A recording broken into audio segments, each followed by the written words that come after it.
Hello everybody, in today's video I'm going to show you how to make text move in CapCut. You can make text move in CapCut by applying text animation. So firstly what you need to do is open your CapCut, and after that you need to select this import. And from here you need to select a clip and simply double click on it and put it under here.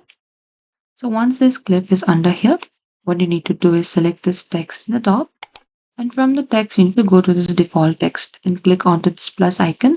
So here, under this default text over here, you need to type down the text that you want to move. And after that, what you need to do is you need to go to this animation in the top right. And from the animation, you can choose the animation that you prefer.